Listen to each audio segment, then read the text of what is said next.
Well, good afternoon. It is Cinco de Mayo in Missoula, Montana, whatever that means, the 5th of May.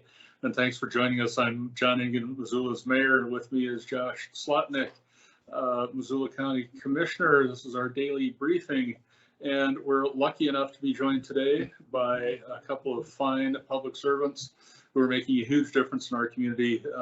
We have Teresa Williams, who runs our Reaching Home program, and she is responsible for implementing our 10-year plan to end homelessness and has done a fantastic job over the years, chipping away at an intractable problem, but we're making good progress thanks to her and staff and lots of folks in the community. And Erin Pahan, who is our Director of Housing and also integrally involved in solving for homelessness and housing in our community. And we've got some questions for these folks, and I guarantee you they have answers. All right, I can dive in with Teresa.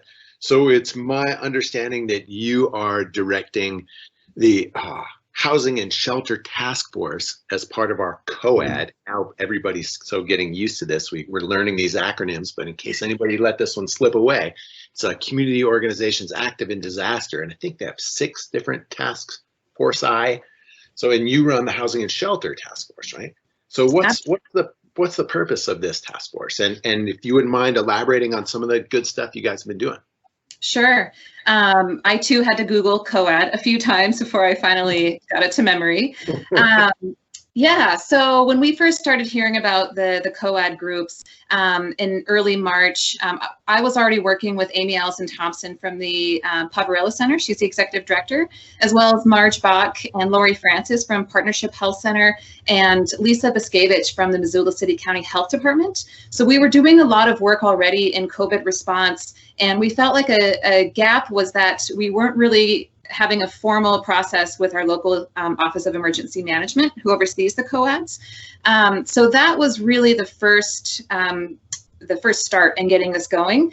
Our mission specifically around serving folks that are at risk of homelessness or experiencing literal homeless is to slow the spread of COVID-19 and to also reduce the need for emergency services or hospital service needs. So those are the primary, our mission, if you will, for the COAD. So as I know you guys on the call know, but a lot of the folks watching might not know this, the average life expectancy for someone experiencing homelessness is around 50 years of age. We know through the CDC that the folks that are considered for high COVID risk or complications due to COVID are those folks that are 65 and older and have underlying health conditions. The fact of the matter is that people experiencing homelessness most already have a high risk already. And so we're also looking at folks that are even younger than 65 and having high risk. And so it's really important that we have a universal response around this particular population because if we do happen to get a positive, these are folks that are going to require more long-term support in a hospital. They don't have a place to safely quarantine or isolate. And so we felt it was really important that we form this task force so we can help collaborate, communicate, and educate our partners. And the other piece that I appreciate, a lot of the partners in the task force are folks that were already involved in our Reaching Home efforts, particularly a program we call the Coordinate Entry System. So they're at the table, but we also brought in some unique partners to the table, which was Health Department. The Health Department wasn't primarily involved in our efforts directly, but also Mountain Line. And I'll talk a little bit later about how Mountain Line has been involved, but we're really grateful for those 2 new partnerships. Fantastic. Great. So what have you been doing? Lots of things. We've been really, really busy. One of the first objectives that we really tackled was, I mentioned earlier, the safest place for someone to avoid the COVID outbreak is in their own home.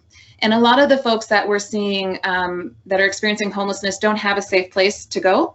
Yes, that's been, we know the solution to homelessness is housing, and we've been working. But now that we've got COVID on our heels, it's even more important to find places for people to be where they're not in a congregate setting. So the early work that we were doing with the COVID response was the Partnership Health Center was screening folks at the POV. So looking for the symptoms, and then if it met a high threshold, then they would send for a test. While people were waiting on the results of a test, they had to locate a place for people to, on a temporary basis, be in a non-congregate setting. So we did that early on. We found some spaces for people to be in a non-congregate setting. We had to come up with a flow chart, if you will, and figure out who's going to transport, who's going to provide food, supplies, who's checking in with these folks and ensuring their supportive service and mental health and all these different needs are being met. Early on in this process, other communities across the state had not gotten that far with their health department and their health centers. We were able to provide a blueprint to other communities as well. So I think that was a huge success of this task force. Another success is that we worked together with all of our shelters in this term called de-intensify. Again, another new term we had to learn along the way. We know through this, so the CDC has put out a lot of guidance around working with sheltered and unsheltered populations during this pandemic. And one of which is they recommended that shelters really incorporate social distancing measures. So for example, the POV, they needed to set up their bunk beds so they're 6 feet apart to safely ensure that if we did have a positive case, or to reduce the spread, if you will. That was a really hard decision for the POV to have to make. Normally they can sleep upwards of, I think it's 150 or 175 this time of year. They had to drastically cut that to 98. They also had to prioritize folks that had a higher risk for COVID complications. And so that's who they're prioritizing right now to be in their shelter. I'll get to that more a little bit later, but the other piece from the task force is that we also ensured that the shelters, were incorporating the cleaning guidelines and that they had the capacity to really, again, ensure those CDC guidance.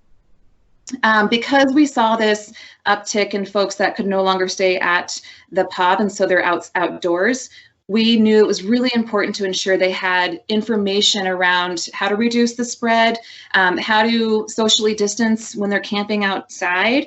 So not sharing cigarettes, not sharing food, and making sure camping spaces are 6 to 12 feet apart.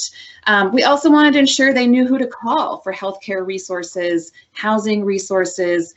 And so our Coordinate Outreach team, we put together these beautiful posters, and our Coordinate Outreach team stuck them into the ground and put them in places like Mountain Line where folks might be able to read that information. We also have brought together our partners that are involved in the justice-involved populations. So they've also been communicating really well with those partners, because we also, we have this population of people that are literally homeless, but we're also looking toward and making sure that those folks that are being released from institutions have a safe place to land and also know how to reduce the spread and keep themselves safe. So they also made some cards to hand out to folks so they can continue to stay in touch with their probation officer, for example, access mental health resources. So a lot of communication and education has grown out of this. And then the last thing I'll talk about, because there's so many things we've been working on, and this talks to our partnership with Mountain Line. A lot of the folks that are experiencing poverty or homelessness rely on the library, for example, for internet, and so they can access employment, housing, you name it. That was no longer a possibility for this population anymore. And so we knew that Mountain Line offered Wi-Fi on their buses, and one of our subgroups worked together and they figured out a way to work with Mountain Line to come to 2 different areas where people can drive up and access Wi-Fi and other services. And then we also worked with the Salvation Army to open up to have a tech hub so folks can come in as well and access computers and resources. So really creative thinking, and we're also just on this whole, like, no idea is a bad idea, let's explore it, and just really fabulous work that's coming out of this group. That's great to hear. Good job. So I got a question for you, Erin. It appears that there are a lot more people living outdoors than one would expect this time of year. What's going on there? What do you see causing this? Yeah, that's a great question, and Teresa may have some to offer in this realm as well. But we do know that there are more people sleeping outdoors right now as a result of COVID, and Teresa spoke to that a little bit in terms of the necessity of that, with some of our shelters having to modify or amend their nightly caps to ensure safe sleeping distances. We also know that there's a preference piece in there. Personally, if my options were to sleep in a very crowded shelter environment where I was 1 to 2 feet away from my neighbor, and sleeping in a dormitory with 50 to 60 other people, or sleeping outdoors, I would probably make the latter choice for my own personal health and safety and well-being. And so we are seeing more and more people choosing to sleep outdoors, and we are experiencing the impacts of that as a community. Our goals are to continue to support those individuals and to help them identify the safest, best locations for them to be while we work towards the solution of permanent housing, but to also mitigate the impacts of that on our community, to make sure that that we are providing appropriate access to sanitation, to trash services. And so we aren't essentially creating additional health issues on top of the ones that we're already dealing with. So we're clearly doing things to help, but this is enormously challenging, and so I'm going to go slightly off script here. There has been a bit of an uptick in my office with regard to folks who are seeing the Reserve Street camp, for example, and are expecting an instant solution. And there also seems to be a sort of remarkable lack of empathy. And I just want to remind folks that we have to try to put ourselves in other people's shoes once in a while. And that's not an easy thing, but as Erin and Teresa will tell you, these are real life human beings who have value, and they are struggling. And we're trying to sort out a whole bunch of complicated issues that start with the fact that these folks don't have a place to live. And lots of folks are quick to make judgments about how people got to that position. And I guarantee you that a conversation with any one of those individuals will lead you to the conclusion that if there were a viable option, probably living this lifestyle wouldn't be the choice they're making. But it's where they are, and that's where we're going to meet them and try to take care of them. So what are some of the other challenges that we're experiencing with regard to both COVID-19 and homelessness in general? I think I used this term earlier this week, that, and speaking of Reserve Street encampment, they're literally on an island, they're figuratively on an island as well, in terms of resource and access to case managers and service providers. We are significantly understaffed in terms of outreach, and Erin can speak to our efforts. I forgot to mention that earlier, so I want to make sure Erin touches on what we're doing around that. But yeah, it's certainly a challenge, and it does slow down the progress, because normally when someone was working on a housing plan and on a housing solution, they could get messages at the POV. They could be in a place where a case manager could reliably find them or contact them. Now that's even more difficult. Not to mention on the staff end, we have seen staff that can no longer go in the field because they're also at risk for COVID complications or childcare obligations. so that has been really, really challenging. And we have some wonderful volunteers that are going to meet with these folks and ensuring they have a hot meal, that they have a tent, they have survival gear. But the piece that we're not able to get to right now is the housing. Volunteers are wonderful at meeting those basic needs, but they're not trained in helping people make those next steps to get into housing and income. And so that is certainly an area of focus for us right now as well. Aaron, do you want to speak to the CDBG piece? Can I just ask something? Yeah, sure. Please correct me if I get it wrong, but my understanding was we were really making some good headway there pre-COVID, and that the answer to what are we going to do with those people camping out there is to get people who are camping out there almost one-on-one attention, that it takes actually more than, it's like 3-on-1 to get people who are completely unresourced, don't have any documents, aren't tied into the world such as we know it. And somebody has to build rapport with those folks and trust. And that person also has to have a deep knowledge how you transfer someone from living outside of society back into society, a huge skill set. But it had worked. I mean, we'd gotten those numbers down into the single digits. And I want to make sure people get that. But the solution isn't saying you can't live there. The solution is to get real attention one by one and get people from outside of society back in. And as you pointed out, it's super challenging now with anybody who's trying to have a job, working from home, taking care of their kids, and then the population they're supposed to be working with just quadrupled. So we're in a tough spot, and you can't tell from these two people because how they look. They're actually really tired. They look great, but they're really tired. These are people who are working insane hours at trying to solve a really, really difficult problem. Yeah, and Josh, to that point, every year we do a point in time count in January, same time of year. We do it, with the state efforts and around the nation.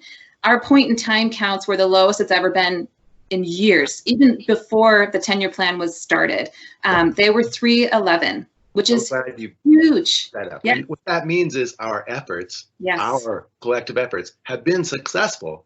Exactly. And we're thrown the same curveball that every other human alive right now has been thrown. We're in response mode. Absolutely. Thanks for bringing that up. Yeah. Yeah. And Teresa, I can speak briefly to those resources that you talked about. And so we're incredibly lucky in that through the passage of the CARES Act, the city of Missoula received a supplement in our community development block grant funding, which allows us to work directly with the COAD task force that Teresa coordinates to identify needs in the community that are not currently being met through other response efforts, through FEMA, through the city, and through the county. And we were quickly able to identify support and outreach to that unsheltered population, those largely living in encampments because they feel safer doing so at this point in time, to support them in making that connection, to creating that relationship, to providing that case management and what we call housing navigation services, to start to connect that person to the support and assistance that they need to move out of that situation.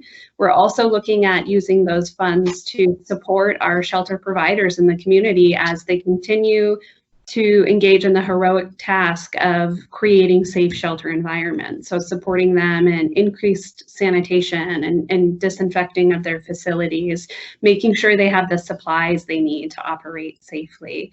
And then we'll also be supporting a social work position with the Missoula City County Health Department to work directly with individuals who need to access isolation and quarantine services. So they are awaiting their test results. They've tested positive and need to isolate for a 14-day period.